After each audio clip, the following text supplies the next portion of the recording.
Good morning, everyone, and thank you very much to the media members from TV and radio and print. Thank you so much for continuing to get this pertinent information out to my lovely sign language individuals. Thank you very much for being here. To Dr. Roos, the Chief Medical Officer of Mercy Hospital, Trinity Healthcare, thank you for being here. Dr. Mark Kerouac, the President and CEO of Bay State Health Systems, sends his regrets, unable to be here today, but I do have a statement that I will read from him. And I want to thank AMR. They've been absolutely outstanding. Partnership, Patrick Leonardo, who's always here, the Director of Operations.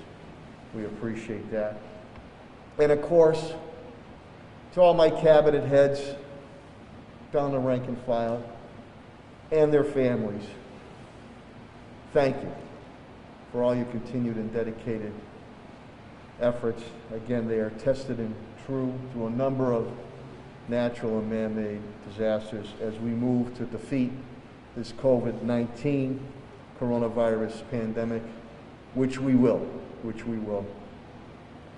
I'd also like to wish soon-to-be President Joe Biden and Vice President soon-to-be Kamala Harris and their families good health and success. For if they succeed, each and every one of us will succeed here in the United States of America. So congratulations again, President-elect Biden, Vice President-elect Harris, as you get inaugurated tomorrow. And we will work hand in hand with you to continue to help us move the city of Springfield forward, Commonwealth of Massachusetts forward, and the United States of America forward. So, good luck. Let me give you an update. Total confirmed COVID-19 cases have now risen to, since the start of this ordeal, 13,716. The weekly total was 1,037. The monthly total is running at 2,394.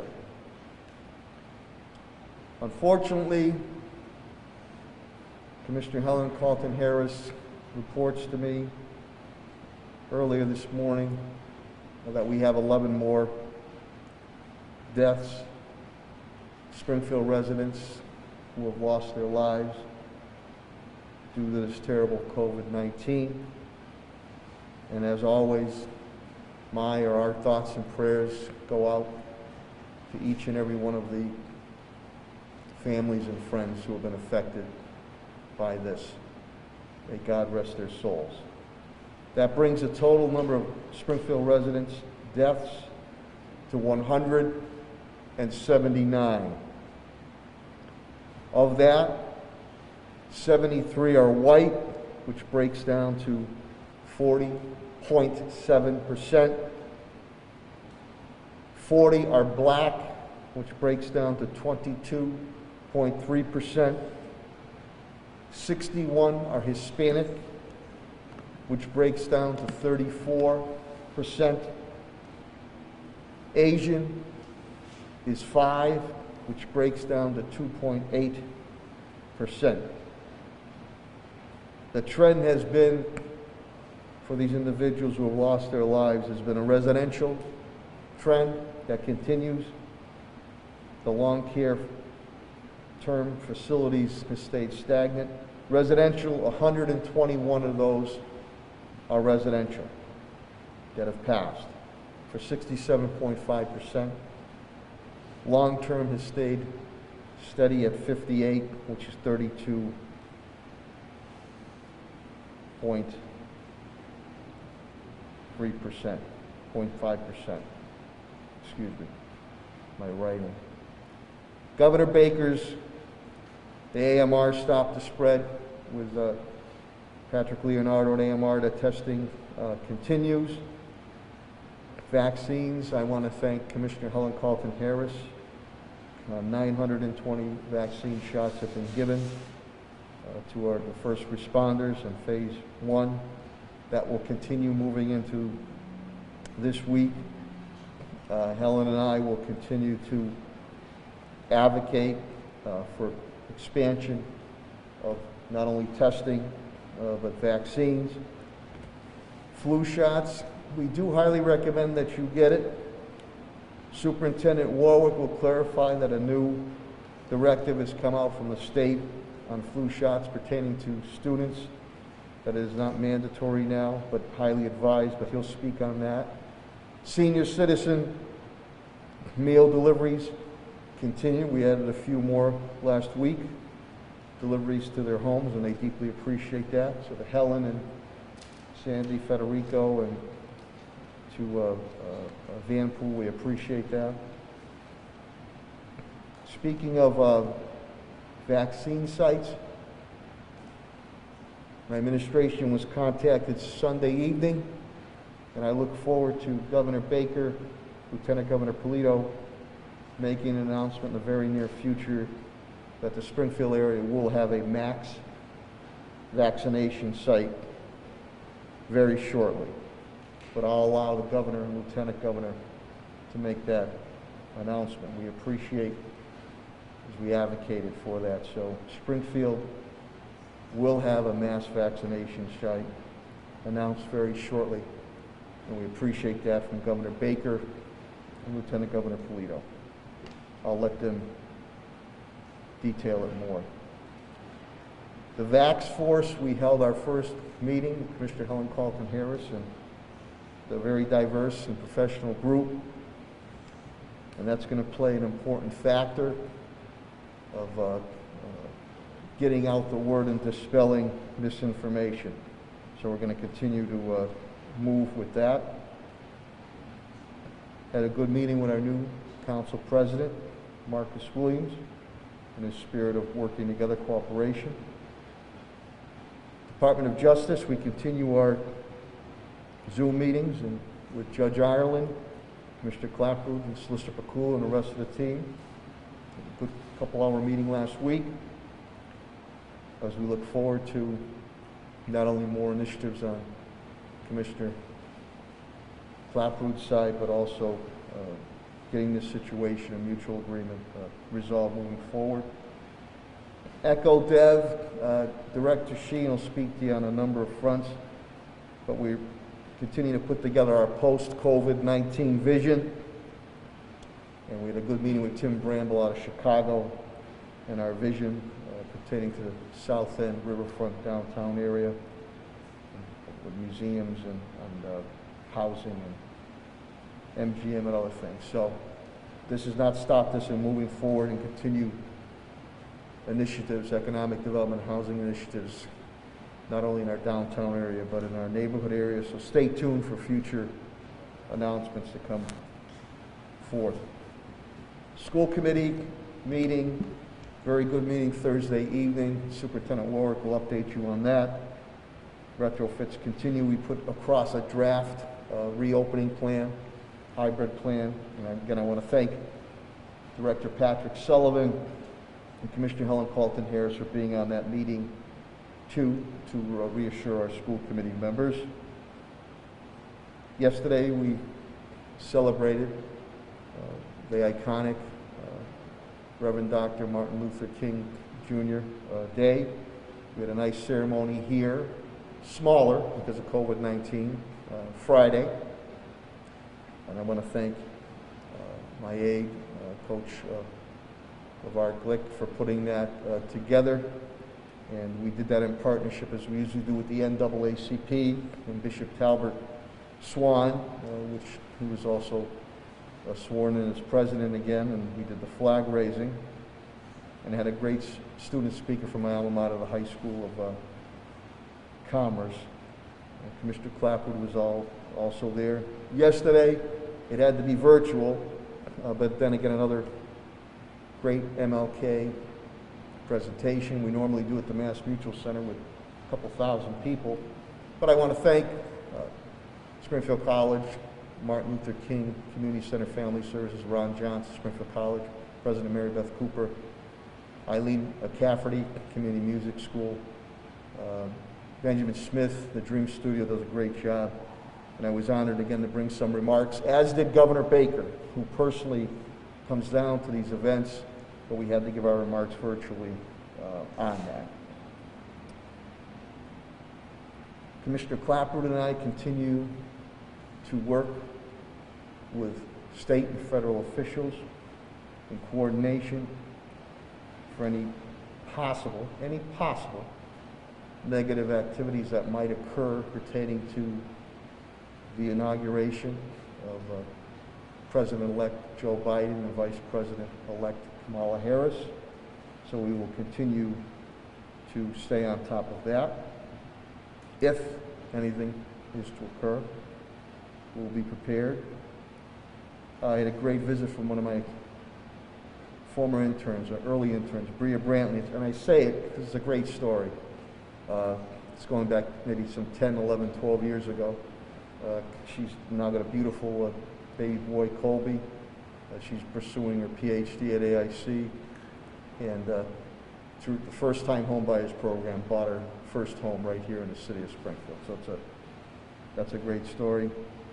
We continue with the Oasis Food Bank and John Foley, Sedesco, and the Food Bank of Western Massachusetts, Andrew Morehouse, at Central High School, and partnering with my city departments, DPW, the school department, police department, and fire. We're servicing about 3,500 families on Fridays.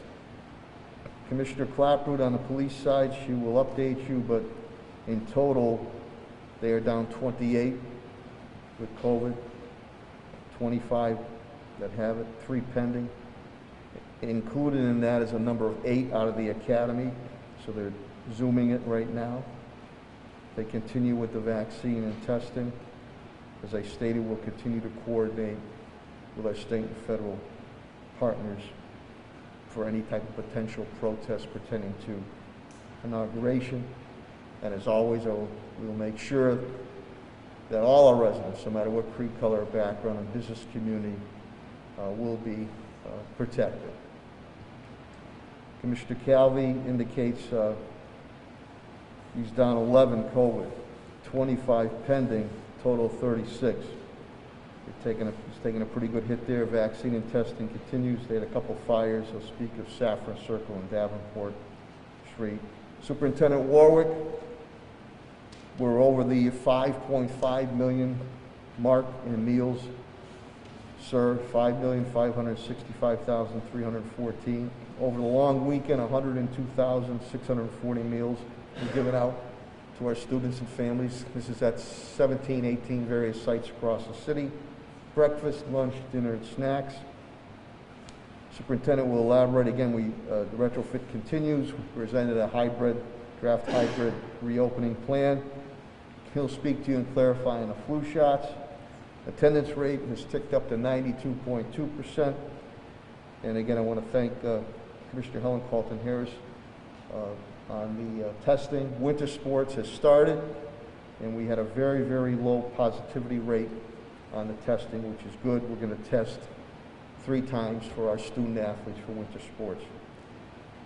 DPW Director Chris Signoli indicates he's down 5 with COVID, 1 and 4 that are testing. Christmas trees are still being picked up and core services continue. Christmas trees on your recycling day, and that goes to the end of the month. On finances, my CAFO TJ Plan indicates revenue loss since this has started is $7.3 million. FY21, we're down $2.4 million. Total spent on grants and deficit is $20.3 million. Of that, 7.5 again is deficit spending. So we've spent $27.8 million in total to make sure that we're able to provide for our residents and our business community. And again, we continue to track all costs. to go after every dime of reimbursement that we can get, whether through the CARES Act or FEMA, as we've done with other natural and man-made disasters. Facilities and parks, Patrick Sullivan indicates to me he's down 5 with COVID. He and his team have done yeoman work on retrofitting our schools and our municipal buildings, and he'll give you an update on that. Pat on his park side is going to speak to you about ice safety. Yes, believe it or not, because we're going to get cold in the evenings, about people staying off any water type ice activities, but he'll speak to you on that. Echo Dev, Chief Development Officer Tim Sheehan, he's down 4 with COVID-19. Director Sheehan will speak to you specifically more about the SBA, Small Business Administration, and PPPs coming out, and he'll also give you an update on Wayfinders, on the money we put out for residential, for help on rents, utilities, and mortgages. And he might also speak to you about on some post-COVID-19 economic development visions that we're going to be announcing in the near future. Again, Solicitor Pakula on DOJ and Attorney Bill Mahoney in Law and HR, the status co-updates came on that. With that, let me just read a statement, and again from Dr. Kerouac. He sends his regrets, but let me read his statement, and then I will bring up Dr. Bruce, and after Dr. Bruce is done, as we've done before, he will take questions from the media so he can get back to his important duties at Mercy Hospital. So again, this is a statement from Dr. Mark Kerouac, the President and CEO of Bay State Health Systems. Dear Mr. Mayor, I regret that I am unable to appear at this week's press conference. I am chairing a meeting of all the leadership at Bay State Health, and that also means that I cannot send a substitute, which he usually does. Yesterday, Bay State Health and the city celebrated Martin Luther King Jr.'s birthday. It was particularly poignant this year, in which all people of goodwill are yearning for a greater sense of community and justice. I am furnishing this report to share the current news of Bay State, as well as my impressions of the state and national trends. I continue to be grateful for your leadership during the crisis and for the collaboration between our teams. Thank you. The COVID-19 pandemic achieved a number of tragic milestones this past week. Global deaths surpassed 2 million, and deaths in the United States surpassed 400,000. With over 4,000 Americans dying of infection each day, COVID-19 is now our country's leading cause of death. The state of Massachusetts has recorded over 444,000 cases and 13,300 deaths due to the virus. With over 5,000 cases and over 70 deaths per day this past week. About 2,200 individuals are hospitalized in the state, which he indicates is a stable number. And the positive test rate has declined a bit to about 6%. Since the latter tends to be the predictor of future needs, this is a good sign. At Bay State Health, we have seen a slight uptick in cases. Currently, there are 150 patients hospitalized across the system, 117 that are at Bay State Medical Center right here in Springfield. 33 are in our community hospitals and 13 in critical care. We continue to have adequate surge capacity and adequate supplies of personal protective equipment, PPEs. Testing capacity remains the same as last week. Our Bay State Health rollout of the COVID-19 vaccine continues according to state guidelines, which are published on mass.gov. In accordance with the first phase of Massachusetts vaccine rollout plan, and in keeping with its priority order, we have vaccinated over 8,000 Bay State Health employees and have begun second doses of over 2,000. We are now vaccinating over 1,100 providers and staff from private physician offices in accordance with the state's plan. On a statewide and local level, we are pleased to see the first responders' vaccines have started. Vaccinations of individuals in congregate care settings, prisons, and shelters are planned to start soon, which my understanding is this week. This will be followed by vaccination of home care workers in a program which we hope Bay State will have the opportunity to coordinate with the state. We recognize that so many people in our community have questions about timing for individuals' vaccines. Our provider offices do not have this information, and we encourage people to hold back on calling doctors' offices or our main number, and rather watch for details on mass.gov website, which the state updates in regular fashion. In addition, the governor's media briefings are a good source of information.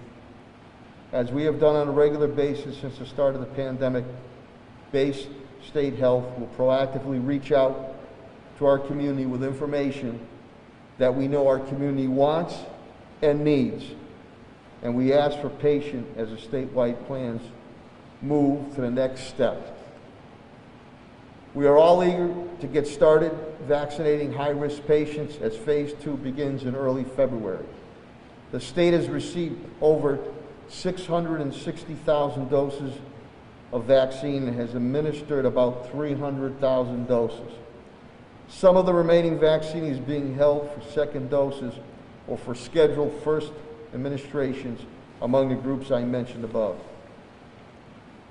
Completing the vaccination of another 4 million adults in the state over the next few months will require a dramatic acceleration of rates of administration that will depend on, one, a more robust and reliable supply of vaccine from the federal government, something again that has been promised by the incoming Biden-Harris administration.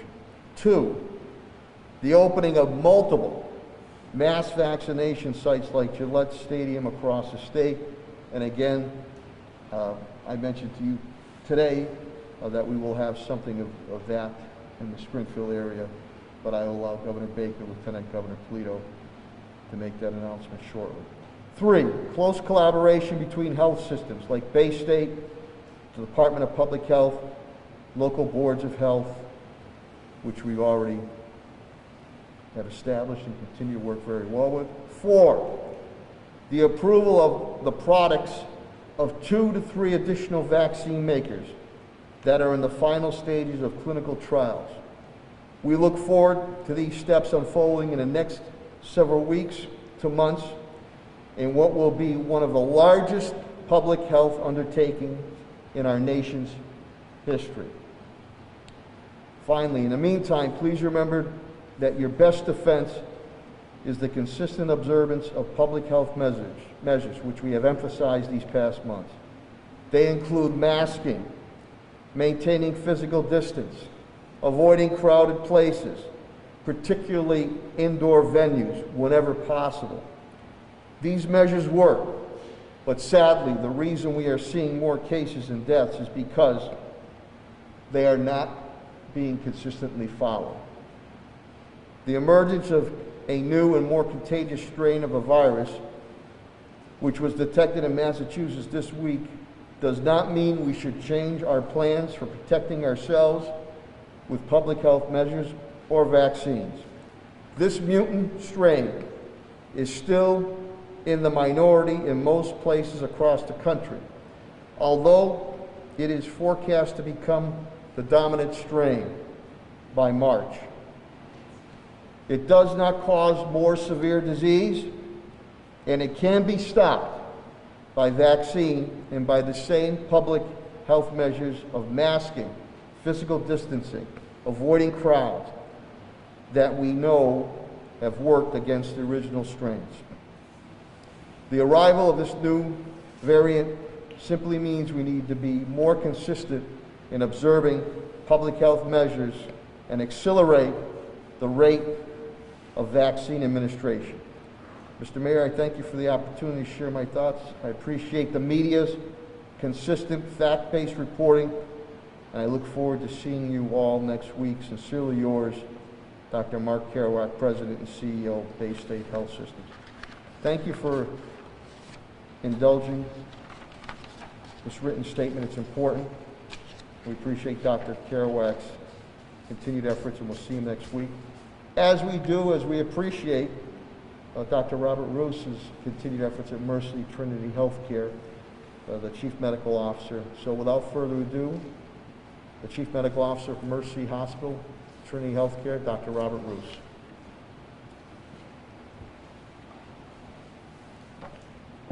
Well, thank you, Mayor. Thanks to your entire team as well as for the constant collaboration amidst the pandemic. And good morning, everyone. As we stand here week after week and provide updates about the pandemic, I had the opportunity today call us to reflect on a quote from the Reverend Dr. Martin Luther King Jr., that the ultimate measure of people, and perhaps in this case a society, is not where we stand in moments of comfort and convenience, but where we stand at times of challenge and controversy. And there is no mistaking the fact that this entire year has brought challenge and adversity in health, in economics, in society. 2 days from now, January 21st, marks one entire year since the first case of the coronavirus was diagnosed in the United States. And there are still many challenges ahead of us, with surging cases in hospitals across the country, with a new, more infectious variant, and the need to escalate and improve a global vaccination campaign. But as we talk today, and you listen, I think it's important to know that there is an opportunity for all of us to do things different. That we have an opportunity to determine how we are collectively measured when history looks back at this moment. It's one of great consequence. There have now been more than 95 million infections across the globe and more than 2 million deaths. There have been more than 24 million confirmed infections in the United States and over 400,000 deaths here. In Massachusetts, there have been nearly 450,000 infections and over 13,000 deaths. As was mentioned in the statement by Dr. Kerouac, COVID is the leading cause of death in the United States. We are not through this. The cautiously positive news from the last week is that it does appear that we have started to see a flattening of this latest peak in both new cases, test positivity, hospitalizations, and deaths here in the Commonwealth of Massachusetts. It's really only been seen in the last few days, but the 7-day average has started to crest and even drop slightly, so that the number of new cases is closer to 4,000 than it was at 5,000. The test positivity rate has decreased to under 6% all in, and the hospitalizations have gone down to 2,200 from 2,300 plus. There are still hospitals, however, that are experiencing challenges with capacity, as we heard recently that Mass General Brigham has opened up a surge ICU. At this point here in Western Massachusetts, however, we are continuing to fare a little bit better. In our region, Region 1, I represent Mercy Medical Center every single day on calls with all of the other hospitals across the region, Bay State, Holyoke, Cooley, Berkshire, where we review the capacity in each of our hospitals for staffed beds, both medical, surgical, and intensive care. And thankfully, we have not needed to transfer any patients to alternate facilities or to other hospitals within or outside of the region. So while our hospitalized cases remain high, we are managing very well. We're delivering all types of care, and we're doing it safely. This morning at Mercy Medical Center, our numbers have gone up from last week. We have 37 hospitalized patients, 2 of which are in the intensive care unit. Yet despite the higher numbers, we do continue to discharge patients with COVID each day. We continue to treat patients for all types of care, including cancer, heart disease, stroke, infections, orthopedic injuries, and so forth. And so I want to highlight the importance, again today like we did much earlier in the year, for you to continue seeking out the significant medical care that you may need.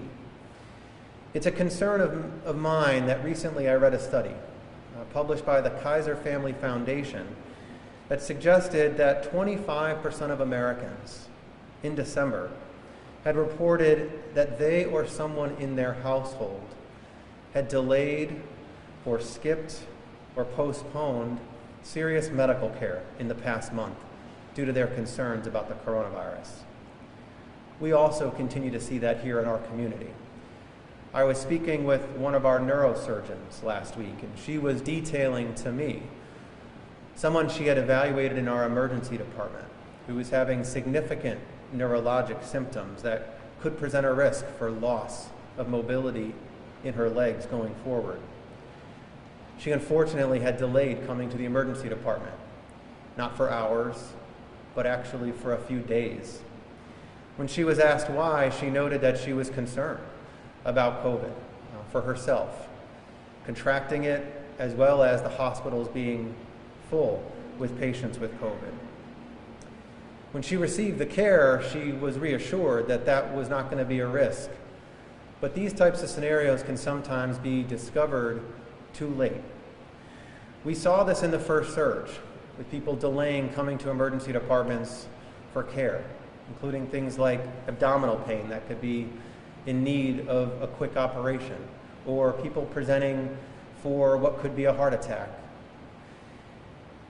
We do not want to continue to see people's health suffer as a result of this. We want you to know that it is important that you do not delay your care, whether it's preventive care, primary care, specialty care, or most critically, emergency care. We are here for you. We continue to provide all types of care. We have the resources to do so, and we have the protocols to keep all that care safe for you. I do want to talk, though, for a moment about what the next few months look like. Because as I said last week, we are in some respects in a race against time to vaccinate large numbers of people to create herd immunity.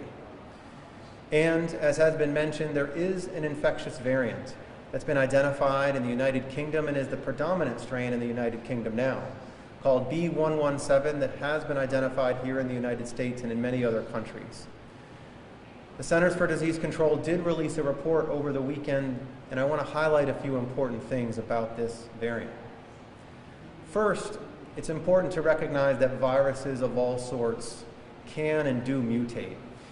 It's not expected at this point, a year in, that there is and there are multiple different strains. The longer that the virus is given the opportunity to replicate, the more likely that additional strains will develop. The best way that we can combat this is to tamp down and eliminate viral transmission to the highest degree possible with all of the public health guidelines that we have been touting since the beginning.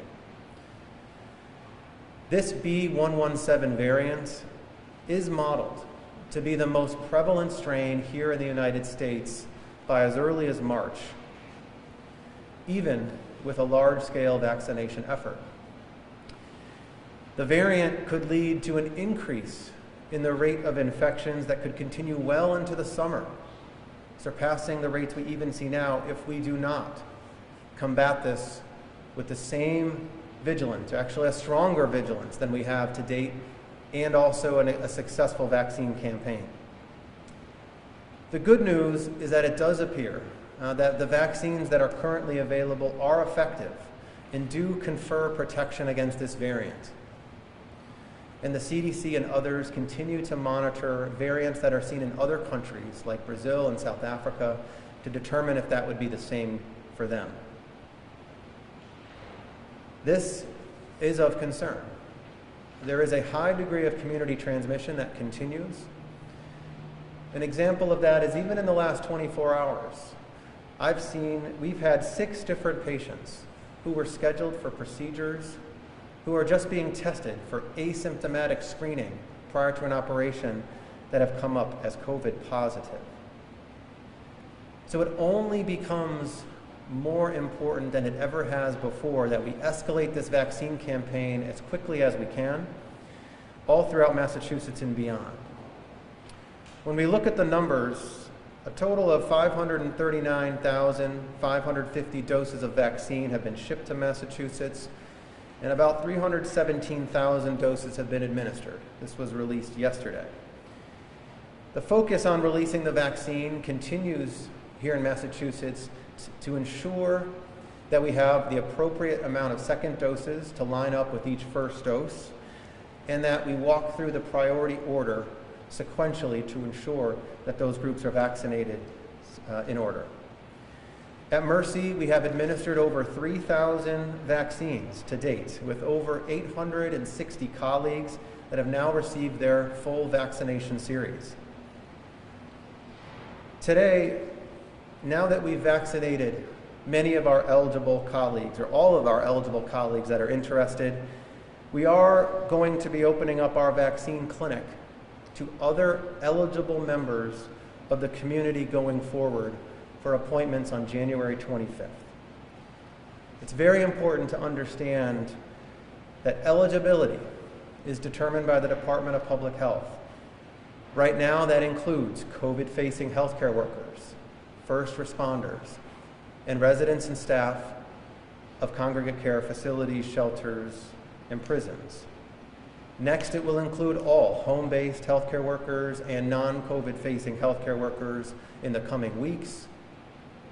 It's not until phase 2, which we expect to be sometime in February, when eligibility will open up to the general community per the age and the health condition guidelines, and then additional essential workers. If you are a first responder or an eligible healthcare worker or resident of a congregate care facility and you are interested in receiving your vaccine at Mercy Medical Center, you can go online to www.trinityhealthofne.org/mercy-vaccine. You can complete a request for an appointment, but please know that all vaccines are delivered by appointment only at this time. In order to continue to provide the highest level of care and ensure our vaccine supply, we are not able to accept walk-ins. The appointment request should be made within at least 48 hours in advance, and it will require you bring proof of eligibility that you would fall into one of the groups when you arrive for your appointment. If you're interested in finding out when you are eligible or when you can get a vaccine, please go to the Massachusetts Department of Public Health website at www.mass.gov/vaccine. Do not call our provider offices or our hospital's main line. They don't have that information. Please try to continue to be patient. We know that this is an exciting time. We are just as eager as you to move as quickly as we can through this campaign. But just as it has been said, that in times of conflict and controversy, that peace is not the destination, but it is the way. Remind yourselves, as we must all do, that vaccines are not the destination. They are merely the way. And the path will get wider and smoother as this goes along. So please, for now, stay safe, remain vigilant with masking, physical distancing, limit your travel and gatherings, and be ready to sign up for your vaccine when you are eligible. Thank you. Thank you. I know that Nick, the rest of us here, Michael, 22, Sarah, and for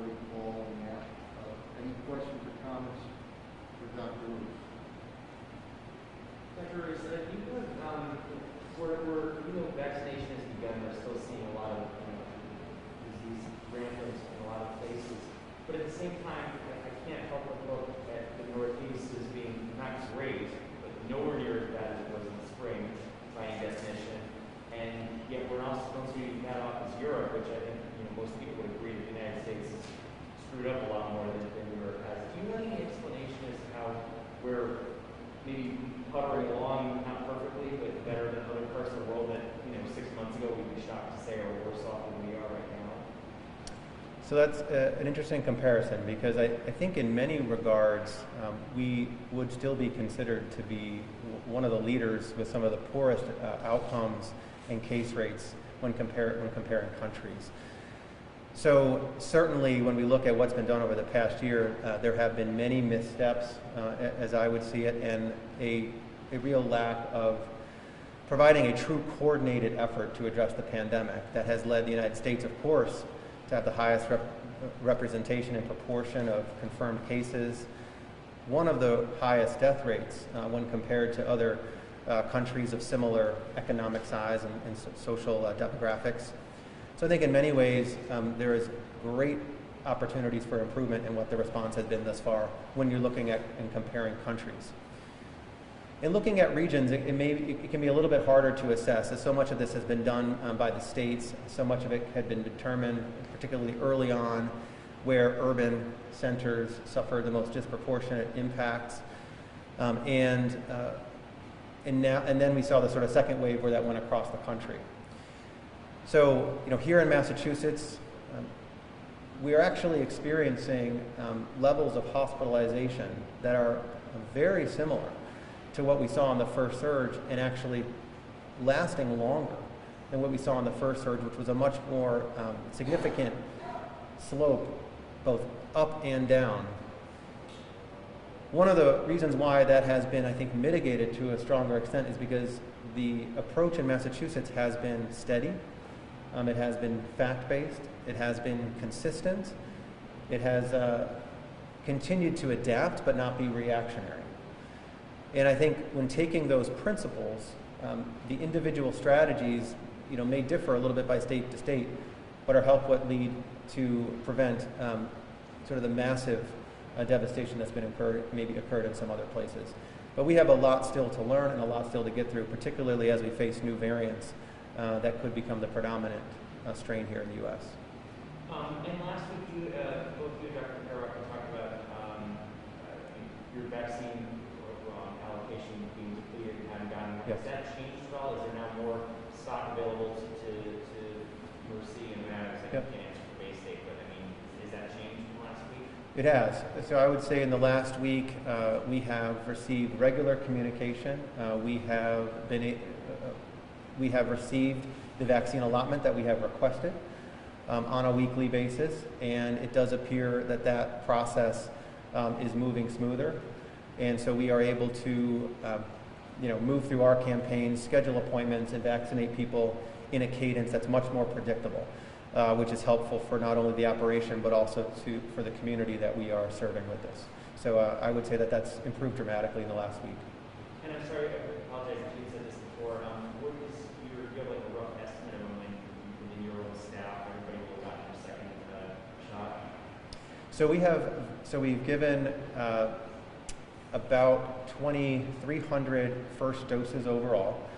We've given 860 second doses. Most of that is for Mercy Medical Center or Trinity Health colleagues specifically, although we have branched out and now given doses to first responders and other eligible COVID-facing healthcare workers outside of our hospital. But specifically at Mercy, when we think about a staff of about 1,200 having 860 already vaccinated, we are well on our way to having our closest staff fully having completed that series. And so the next 2 weeks would really be the time when we would be concluding most of those vaccine series. Yeah, Dr. Russo, with all of the attention rightfully focused, I guess, on the vaccine, you mentioned that you are increasingly discharging more and more people after the treatment of COVID. Can you talk about the improvements that have been made in treatment and what's been learned about that over the course of the last year with the pandemic? Sure. Yeah, so in thinking about the treatments and the interventions that we have addressing serious cases of COVID that require hospitalization in some cases and in some cases not, right now, we have a much better understanding of many things about the coronavirus, not only how it's transmitted, but how it can impact organ systems and create complications. We know that there are many interventions that can be done without medications that now help improve outcomes and have led to higher rates of discharge and lower rates of mechanical ventilation, ICU admission, and death. Those include the earlier introduction of oxygen, what we call high flow oxygen, the later introduction, only when necessary, of intubation and mechanical ventilation. Also includes the proning of patients, which is to move patients onto their stomach if they are able, to allow them to more fully oxygenate sort of the posterior or back part of the lungs. It also has included then the introduction of medications that received authorization for the treatment of moderate to severe cases of COVID, which have included a cocktail, if you will, of remdesivir and steroids like dexamethasone, which have been the single medications really that have shown a mortality benefit in treating patients with this disease. If there are patients that have a milder form of the illness and may not need hospitalization but be at risk of hospitalization, as many folks know, there were some monoclonal antibody products that were given authorization that could be delivered via infusion. I think the array of options, I think the level of skill and expertise amongst the providers has all increased. And all of those contributions can lead to improved outcomes, those of which we're seeing now and those that we would continue to expect to see as long as there's no significant changes in the virus pathology itself. Sarah, Thank you. Thank you, Mayor.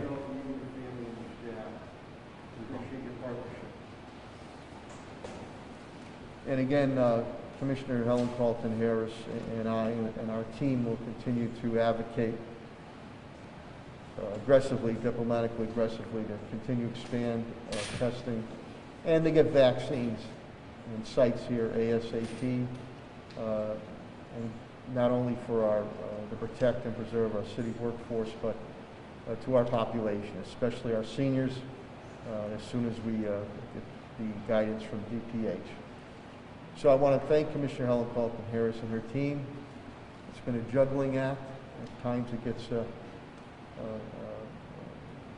very emotional at times, but we're going to continue to put forth. So without further ado, our Dr. Anthony Fauci, Commissioner Helen Carlton-Harris, and we look forward to a significant and specific plan from the new administration coming in on the federal government, which I think is going to be key to helping us here in the city of Springfield. Commissioner Helen Carlton-Harris. Thank you, Mayor Sarno. The city of Springfield's COVID-19 pandemic numbers continue to be extremely high. I'm going to begin with the line graph, COVID confirmed cases by month. As you can see that so far this month, there's 2,394 cases already.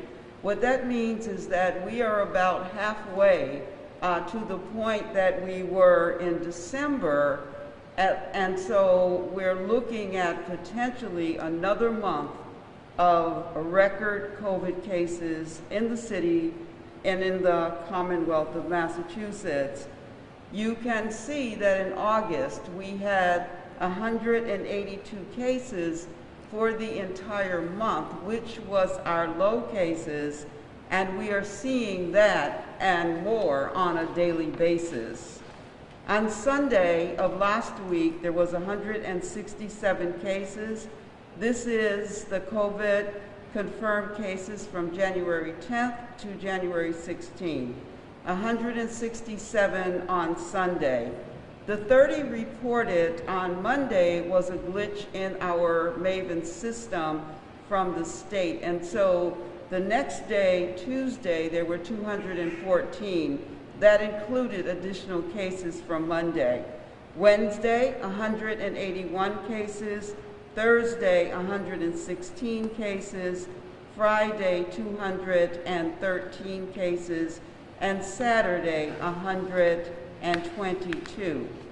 That total was 1,043 cases for the week. That is a decrease of 134 cases from last week, but it is also the second highest month that we've had. So while there is a decrease, it is still a high number. We did, the week of December 6th, have 1,033 cases, but again, 1,043 is the second highest. The ages of our cases, 0 to 10, 119, 11 to 20, 141, 21 to 30, 179, 31 to 40, 168, 41 to 50, 133, 51 to 60, 129, 61 to 70, 82, 71 to 80, 69, and 81 to 90, 19, and 91 to 100. There were 4 cases. The confirmed cases by zip code. In 01101, we saw 7 cases, 1%. In 01103, 16 cases, 1%. 01104, 165 cases, 16%. 01105, 70 cases, 7%. 07, 96 cases, 9%. 08, 207 cases, 20%. 09, 174 cases, 17%. 01118, 91 cases, 9%. 19, 89 cases, 8%. 14 cases and 28, which is 1%. 49 and 29, which is 5%. And 01151, 65, which is 6%. The 30 and under is 42% of our cases. 31 to 50, 29% of our cases. That means under the age of 50, there are 71% of our cases. Now that number is decreasing. In October, I told you that number was 79%. So we are seeing some variances as far as the 50 and under is concerned. However, the 51 and over is 29%. That is around the highest that I've seen in that those cases. And what that means is individuals over the age of 50 are the individuals that it's more likely that they will wind up with a severe case of COVID or wind up in the hospital. So we do look at the over 50 group as one that we want to make sure we are asking to please be vigilant and make sure you are taking care of yourself and those individuals around you, your family members, and make sure that they are as well following the guidance of public health.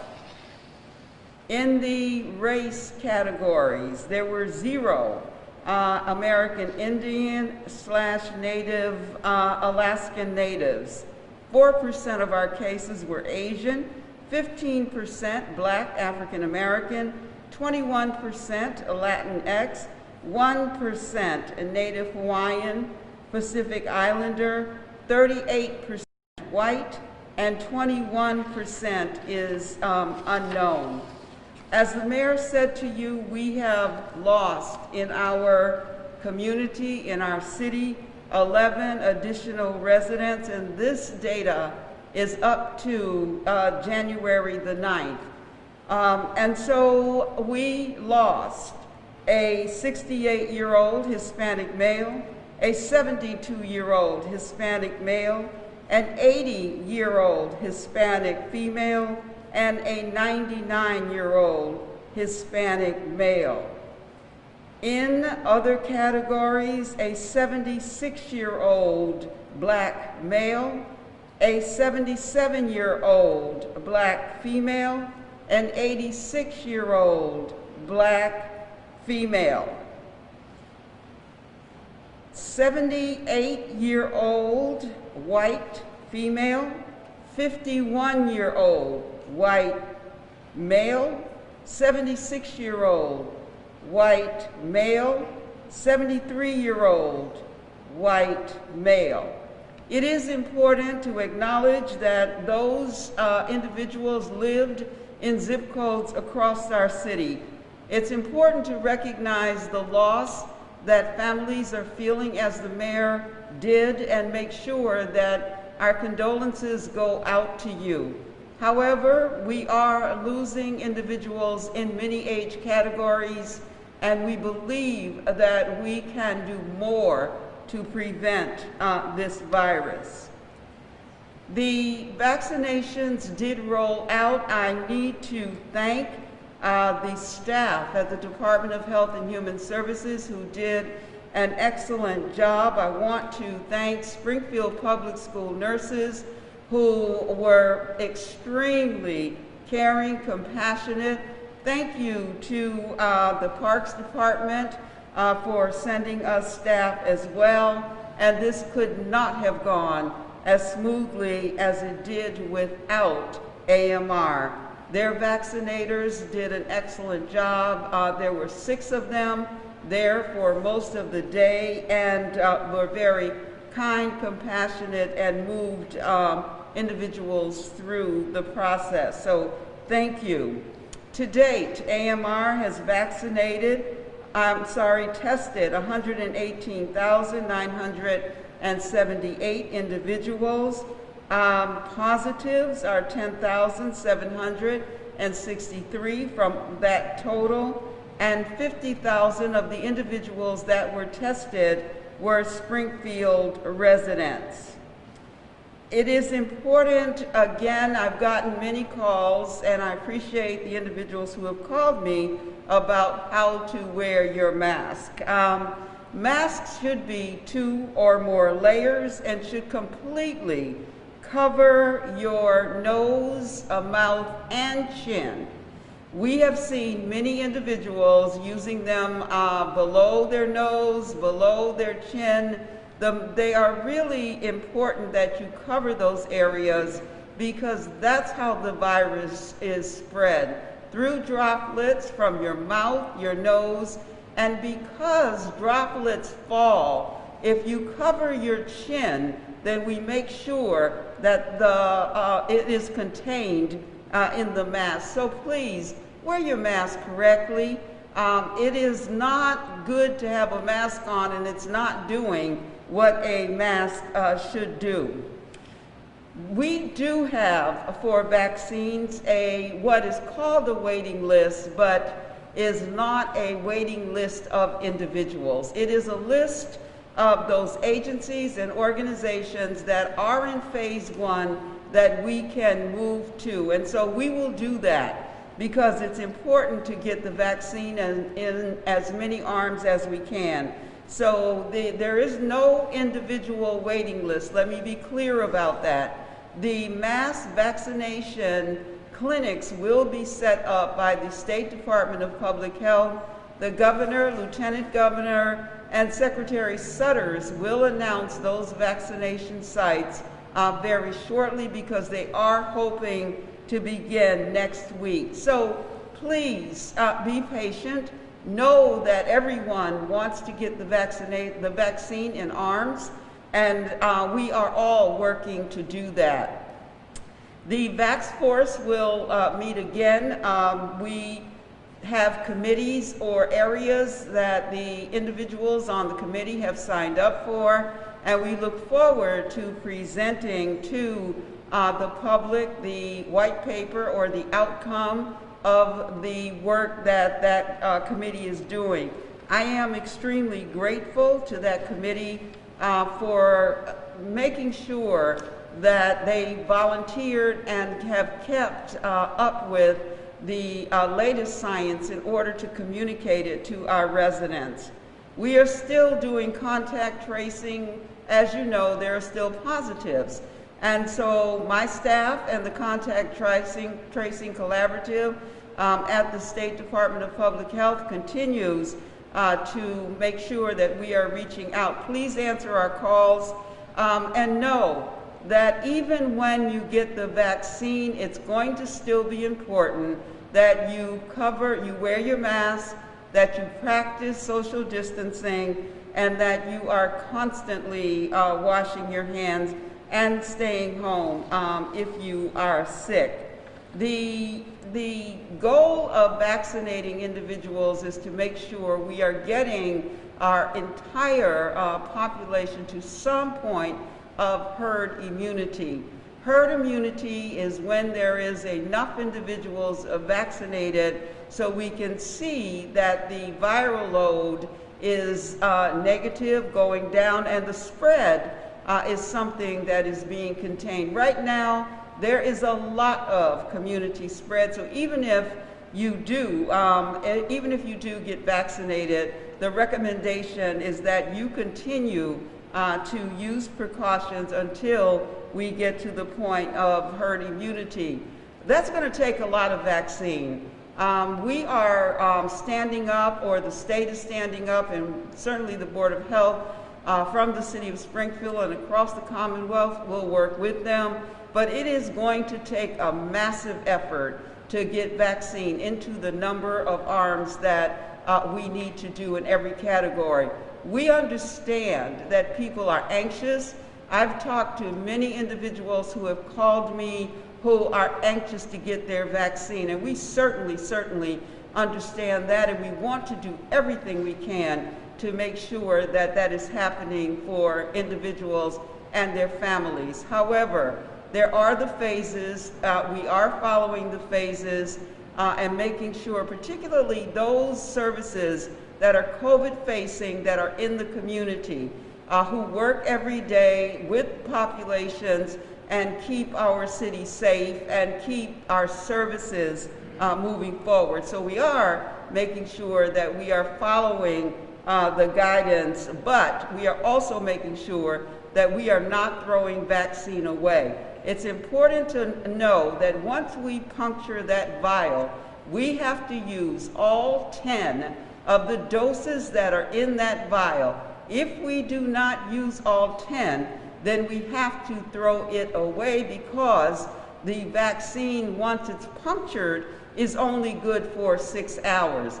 I tell you that because if we have a vaccine left in the vial, we will make sure we are vaccinating someone who is in that environment.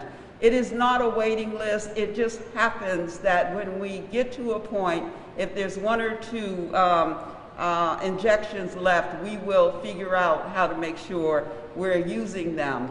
You know, across the country, you have heard stories of vaccines being discarded because it wasn't the priority population, or they didn't fit neatly into the phase. We will not do that. If we have additional vaccine, we are going to make sure that we use the vaccine for individuals who are COVID-facing staff in the city of Springfield, or certainly who might be in the area working with us to do the injections. So again, be patient. We will make sure we're again working with the State Department of Public Health. Everyone wants vaccines and arms, and the mayor has given us guidance and resources. We will continue to move forward as a municipality to make sure we are getting equitable vaccines for the Western region and giving you the information that you need to be able to get vaccinated when your time comes. Thank you.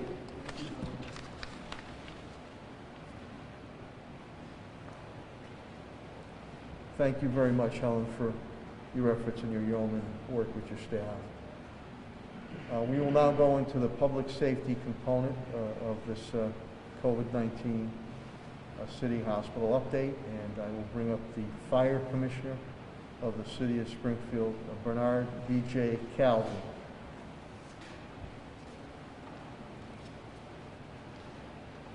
Good morning, everybody. Thank you, Mayor. At the Springfield Fire Department this week, we have 11 firefighters out with COVID. We have another 25 that are awaiting testing who have had an exposure or possible exposure to someone with COVID. We're still in good shape. We're able to answer all our calls. All our positions are staffed. So the public is in no danger from this. We are still out there every day doing our jobs. We had a couple fires over the weekend. No one was injured, or no firefighters were injured at either fire. A couple residents were transported with non-life-threatening injuries, so we're in good shape on that front. Other than that, I know Director Sullivan is going to speak about ice safety and staying off the ice. As an extra reminder to follow up on what he's going to say, if the ice forms in the next couple of days with the turn in temperatures, it will be unsafe to be out on. Do not be out there ice skating or trying to walk on the ice. That will create problems for everybody. That's all I've got for this week. Thank you. Thank you, Commissioner Calvi. And now from the police update, the police commissioner of the city of Springfield, Cheryl Clapper.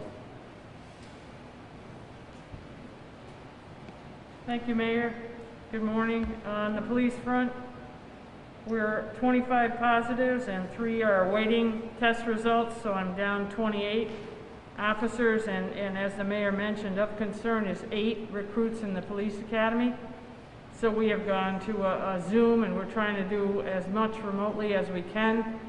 Hopefully we get a handle on this, because there's only so much we can do remotely, and then qualifications need to be met, and a lot of those are hands-on. So we're hoping that there's not a delay in this class.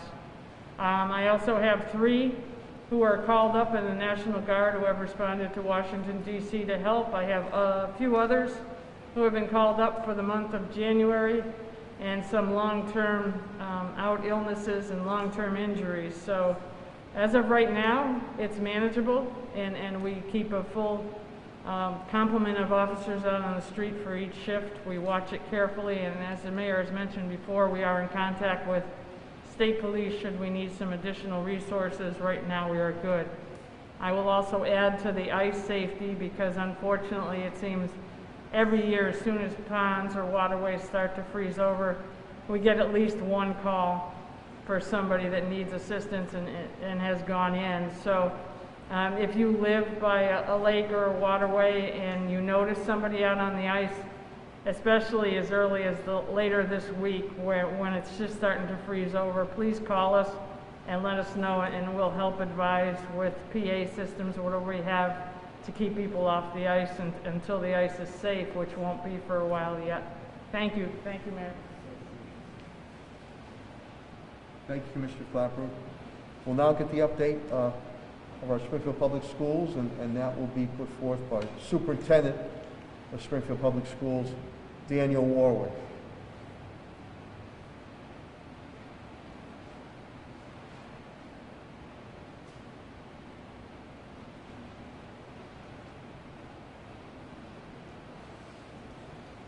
Thank you, Mayor. Morning, everyone. So with our meals program as an update, year to date, we're at 5,565,314 meals. Again, we've changed one site, the Bolin site, because we're using it for vaccinations. We've moved over to Zanetti School, which is virtually next door, and that's really going well. We provided 102,640 for this weekend alone. With school reopening, we had a very good school committee meeting Thursday night, talked about school reopening dates and put forth a plan. School committee looked at that plan. The suggested opening date for our large groups of students would be beginning of the 4th quarter, but we would move it to Monday, April 12th. Now, the school committee did give us approval to explore bringing some specialized groups in sooner, as soon as mid-March, and those groups would be the high needs special ed group, the SLIFE kids, our ELL kids who have gaps in learning, and our vocational classes at Putnam for grades 10 to 12. So we'll be formulating a plan to explore that. And again, those openings will be subject to working with our health commissioner to make sure the COVID rates would make it safe to reopen at that juncture. You know, as we've been working, we're making tremendous progress working with Pat Sullivan and with the support of our mayor, making sure we're making all the ventilation upgrades in all of our buildings, which really will stand well for the future as we face future flu seasons and so on. But those are going very well. We anticipate them being finished in March, and it's very exciting to see those kind of upgrades going in. Flu shots, there's a change in they're not going to mandate that requirement for families to provide the kids with flu shots before they return to school. DPH has changed that with all the vaccines regarding COVID. They thought it was a smart move to back off that as a mandate. However, working with our health commissioner, we're strongly encouraging families to go get those flu shots because it's still the best possible thing people could do. Winter sports, with the support of our health commissioner, we've had a start, very successful. We tested all of the kids and coaches. We had almost no one positive, so we've been able to move forward with winter sports. And during the year, we're going to do 2 more tests to ensure that our kids are safe participating, so that we're going to have basketball and swimming going on. You know, our focus as a team has been providing a high-quality remote program, and we've done that. We've been recognized at that across the state, and we exceed the student learning time requirements, which are very, very important, that kids are getting direct instruction. And our attendance, our last attendance report was very powerful for our students. Since the beginning of the school year, our remote attendance has been 92.2%, only 1.4% off our normal attendance. So the staff has just done an absolutely fabulous job of reaching out to families and keeping our kids engaged. And again, that was due to the great support of the mayor with all of the technology upgrades we've made to provide our families with the technology, including the internet. So very grateful to the mayor and his team for all the support with that. Thank you. Thank you, Superintendent Warwick. Core services continue, and at the heart of that is the Department of Public Works, and I want to thank Director Chris Signoli and his men and women at DPW who continue to provide those upfront core services. So without further ado, for DPW update, the Director of the Department of Public Works, Chris Signoli.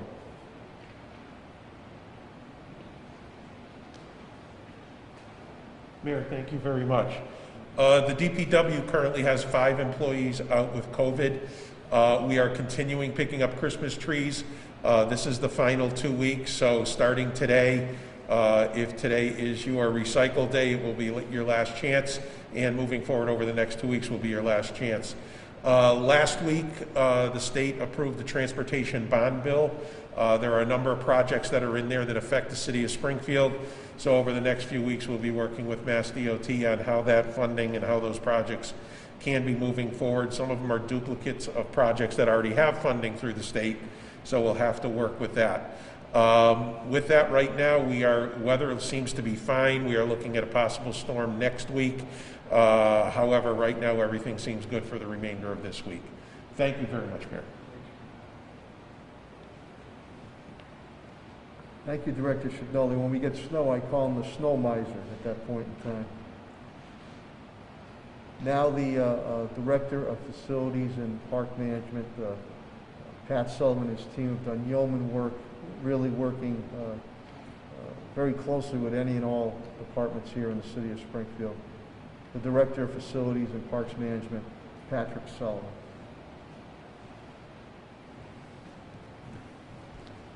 Thank you, Mayor. We have 5 out with COVID. We continue with the school municipal install of the iWaves in the carrier units, and I'll just point out the carrier unit is operational in this room. I want to thank Eversource and our talented trade staff working with John Kerrigan to get this work done across the city.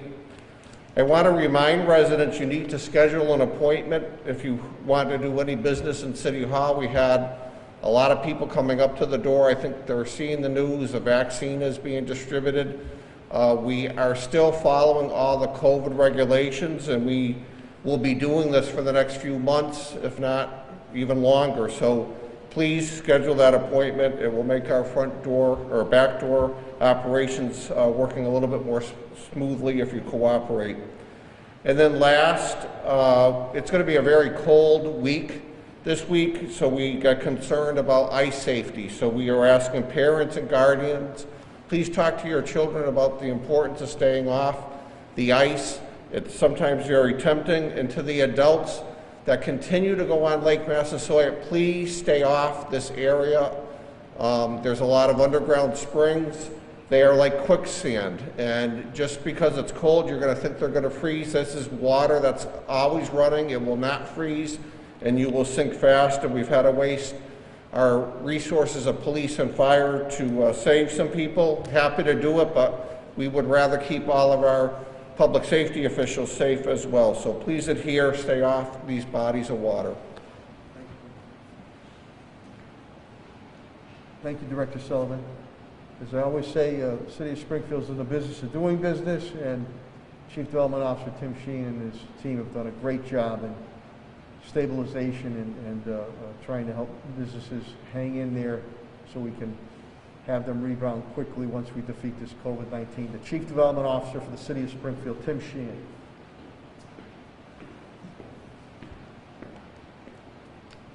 Thank you, Mayor. Knowing the level of need in the small business community, we're very happy to note that general applications are being accepted by the SBA beginning today for PPP assistance. Some smaller scale community-based lenders were able to start the process earlier. There's been a few changes to the program. The intent is to better target those businesses hardest hit by the pandemic. To date, the program has distributed over $523 billion to 5.2 million businesses. In the new round, there's $284 billion available. Eligible businesses are defined as the following: any business concern, nonprofit organization, housing cooperative, veterans organization, tribal business concern, eligible self-employed individual, sole proprietor, independent contractor, or small agricultural cooperative. There's additional requirements for new applicants that haven't already participated in the PPP program. You have to have 500 or less employees. If you're coming in for a second round of assistance, you have to have less than 300 employees. There's a $10 million cap for first-time borrowers.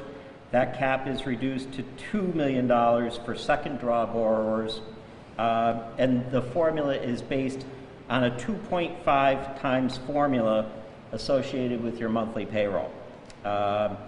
Food service businesses, which, as we've discussed week after week from this podium, who have been so impacted by the pandemic, their formula is 3.5%.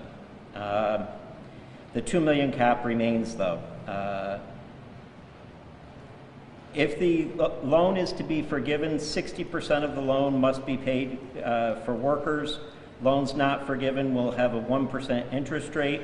Forgiven loans, this is important to note for folks, those are tax deductible, as are all of the expenses associated with the loan in terms of what you've used the loan for. The time frame to expend the loan is between 8 and 24 weeks. Just to update as to where we are with the mortgage, rent, and utility assistance. With rent and utility program, we have dispersed $1.2 million. We've assisted 405 households. Mortgage assistance, we've provided $223,000 and have assisted 79 homes. As the mayor indicated, we haven't taken our eye off of the long-term planning objectives for the city. OPED is advancing a major master planning document to the council for its approval on February 8th. The plan focuses on the geography surrounding the Mass Mutual Center and the casino. It addresses the redevelopment of essential properties in that area, which will be repurposed to elevate the convention, meeting, and entertainment environment surrounding the two anchors on Main Street. It addresses infrastructure improvements, zoning, public financing incentives, etc., to encourage the intended development. Thank you. Thank you, Director Sheehan. You heard the financial update I gave earlier from TJ Plan and Solicitor Kula on law and HR labor with Attorney Bill Mahoney. So at this point in time, we'll take any questions or comments you might have of my cabinet heads or myself.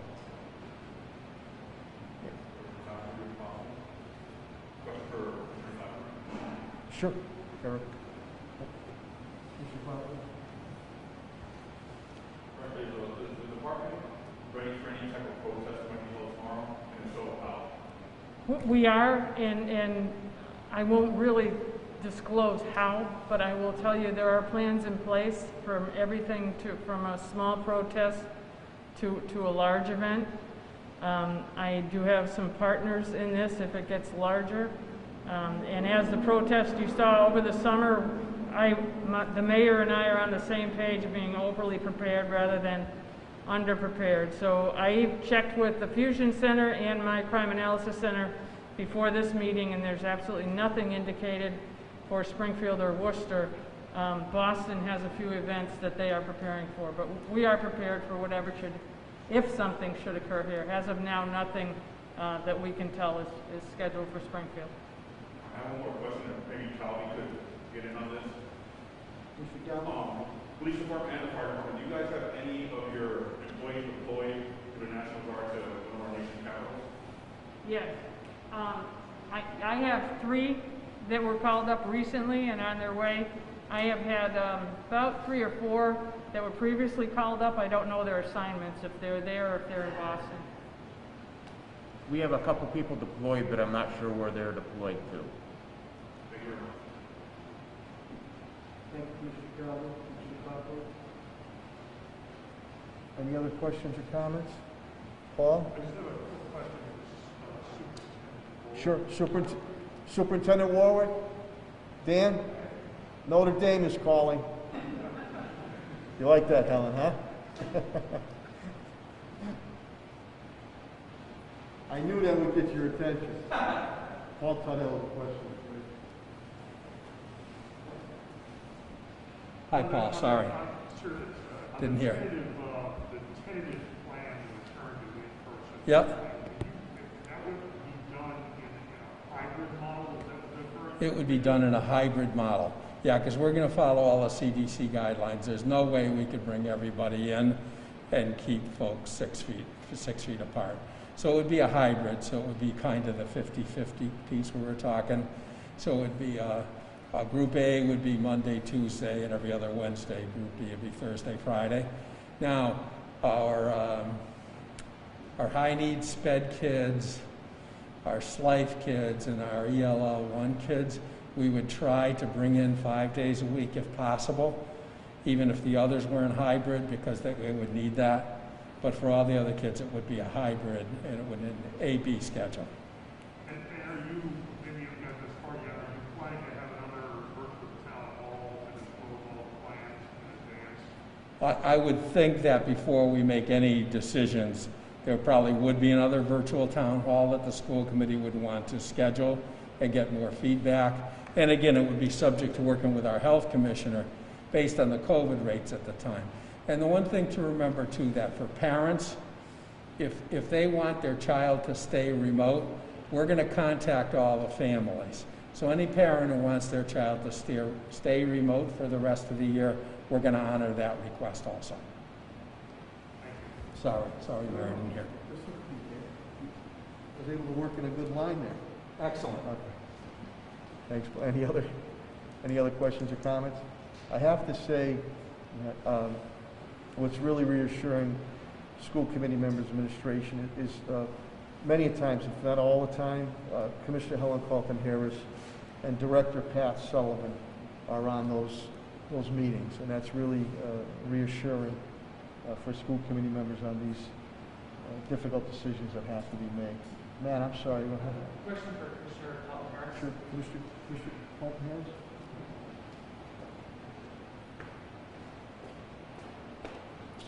In terms of the vaccination program, was the city responsible for the vaccination for first responders? Were the ones running that? That's correct. And how how many of the city's first responders were we able to do last week? We did 920 vaccinations. I think I would leave it to both commissioners. I cannot tell you based on the sign-in how many were firefighters, how many were police officers. We then moved to home-based healthcare. We moved to homeless shelters. So we stayed within the list of phase 1 of vaccination, but I cannot specifically tell you how many first responders took advantage of the opportunity. Was it intended to specifically target at Springfield, or was it open to any first responders in the area? The vaccination clinic was for the city of Springfield. However, we did do some first responders from the city of Holyoke and some court officers from the city of Springfield. And was there, I've heard some reports that some people that were not specifically first responders were showing up at this clinic. Have you seen anything about that were showing up there who may have been city employees or may have been, in that rough category who were not actually eligible for showing up at Boland? And I don't know whether they were vaccinated or not, but there was some reports of that happening. Absolutely. We did have individuals who showed up who were not in that priority group. If there was vaccine that needed to be utilized, then we did that. And so again, our goal to use vaccine that's on site. We also needed to have lists of individuals that we could call up, and that might include individuals who work in the city. And so we could call and say, can you come? Because we have a vial and we have 8 doses left in that vial. And that happened as well. Thank you. Thank you. Any other questions or comments? Okay, hearing none, again, I want to thank very, very much the media partners that are here steadfastly, the TV and radio and print media for getting out this important information weekly, if not daily. We appreciate that. I want to thank my cabinet heads and to rank and file who have been tested and true, as I say many times, through a number of natural and man-made disasters as we continue to protect and preserve our workforce and provide continued core services moving forward. I want to thank you, the public, for your patience, your collaboration, and your cooperation. I know it's been a bit, more than a bit difficult. It's been very aggravating, but we have to stay vigilant and keep doing what we're doing, and we will defeat this COVID-19. I want to thank the partnership with our medical institutions, Bay State and Mercy, Dr. Kerouac and Dr. Roos. We coordinate very closely. If, God forbid, a family member, a friend has to be hospitalized. And my whole team, from cabinet heads, Commissioner Helen Calton-Harris, and I, to my internal staff, I want to thank my internal staff. They've been with me 24/7 at times, my Chief of Staff, Tom Ash, on down. We will continue to advocate in a diplomatically but aggressive way for continued expansion of testing and getting as much vaccine as we can into arms as possible, in working with our medical providers, AMR, Patrick Leonardo, as quick as possible. So with that, I wish each and every one of you a good day and good health and a successful start to the new president, Joe Biden, and the new vice president, Kamala Harris, as they put forth a plan to move our nation forward, especially, and I think Helen and I, and many of us have said, there never seemed to be a coordinated, specific, succinct plan from the federal level. I think we're going to finally see that. And you're always going to have kinks here and there, but a full commitment within the first 10 days of this administration to move this vaccine, supplies, PPEs, use that Defense Act. That can only spell good for the city of Springfield. Thank you all, good health, and God bless. Thank you.